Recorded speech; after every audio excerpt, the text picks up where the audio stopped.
if you want absolute freedom, go live in the bush as a hermit, and you can probably do that. But to live together, we cannot have absolute freedom.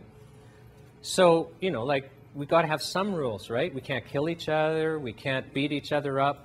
We can't take each other's property. Only the government can do that. And, but, you know, if you go home after this lecture and you take a pad of paper and a pen, and you just write out those freedoms that are essential, absolutely essential to give up so that we can live together in harmony, it's few. It's few. And yet our experience over the last several decades is that every time we turn around, something we were free to do is being criminalized. And, I mean, what area of our life isn't regulated now? In fact, today in the National Post, that story complaining about that poor guy who butchered a pig, you know, that he and his friend owned, and he's charged, you know, that story makes the point that there are now so many laws that even lawyers and judges can't know what they are and comply. It's just so complicated. But every time we turn around, our freedoms are being restricted, and it becomes particularly offensive when it deals with what we can do with our bodies. I mean, one of the things that really got me upset this week is the conviction of, you know, a cooperative dairy person, you know, the raw milk thing in BC. Okay. I mean, it was a 2-cow herd, right? So, and I mean, we're talking a small operation here. Like, does everyone here understand that you cannot buy raw milk in BC? I don't think you can in any province. Someone suggested Quebec, but I don't think.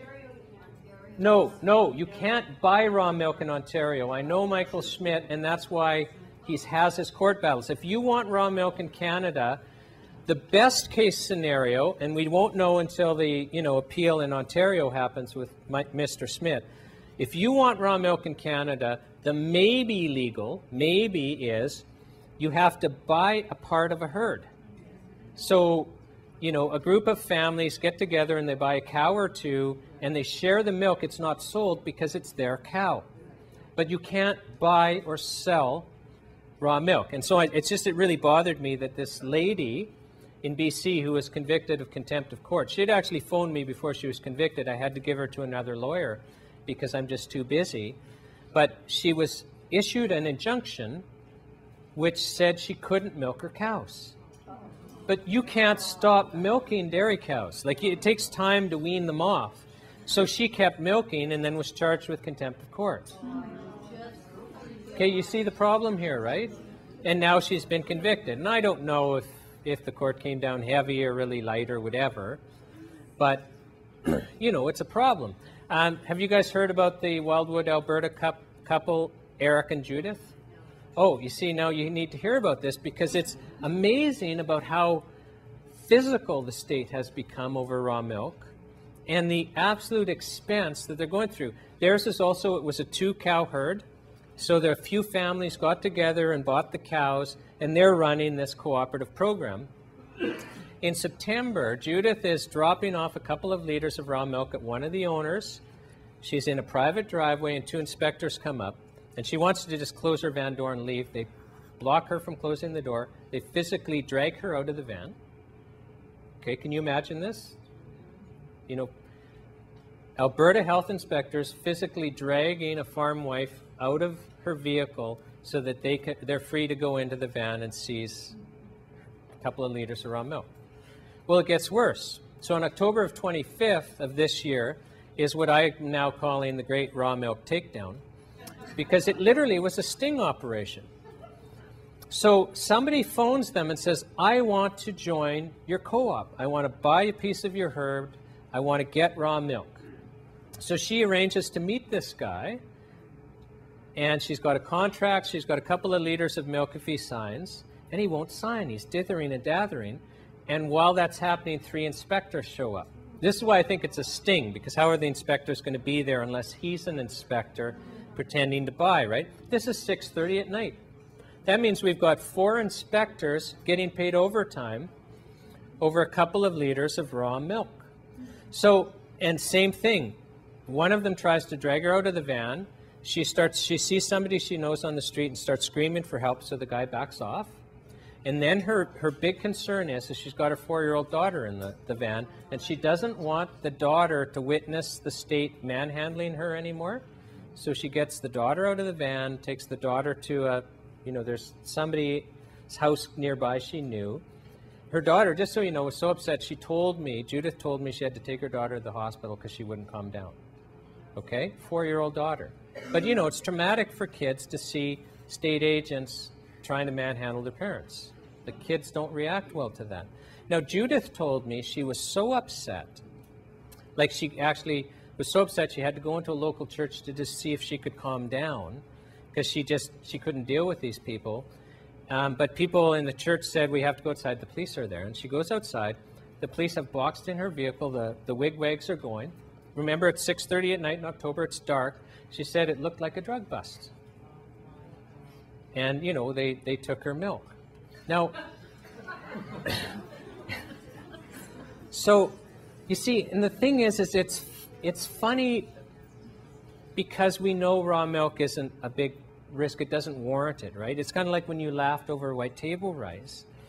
But this actually gets really, really serious. And you don't have to agree with me, but I'm just of the opinion, the research I've done, that raw milk is safer than industrial milk, okay? It doesn't matter if I'm wrong. It doesn't matter if you agree. If I drink industrial milk, if you give me a tall glass of the industrial milk the state wants me to have, no word of a lie, and my wife will verify, I will have an asthma attack. I don't have asthma. I don't have Ventolin. I don't do anything. But if I drink a big glass of raw milk, I can't breathe. I can drink all the raw milk. I'm sorry, if I drink industrial milk, I can't breathe. I can drink all the raw milk I want, and I do when I can. I have no reaction. One of my children is the same way. I can't feed one of my children industrial milk. I can feed that child raw milk. Now, but as a consenting, educated adult in Canada, or as an educated parent, I don't have the choice. Now, I'm going to ask you some questions, but I want you to think about the answer. So please don't call out. And the reason why I don't want you to call out is then you interrupt the people around you that are trying to answer the question in their mind. So the first question, quite simply, is, what does it say about your state of freedom or your state of slavery when you as an educated adult cannot decide how to nourish yourself? It says something. It says something. It says something loud and clear. What does it say about our state of freedom or our state of slavery when educated parents cannot choose how to nourish their children? It does say something. What does it say about our state of freedom or our state of slavery? I'm not going to answer questions till I'm done. What does it say about our state of freedom or our state of slavery when we can't decide how we're going to address a health crisis, either that we're having or our children are having? See, now all of a sudden, the raw milk isn't so funny, is it? See, it's funny the extent the state will go through, ordering people not to milk cows and setting up sting operations so we can't have raw milk. It's actually funny because we know raw milk isn't dangerous.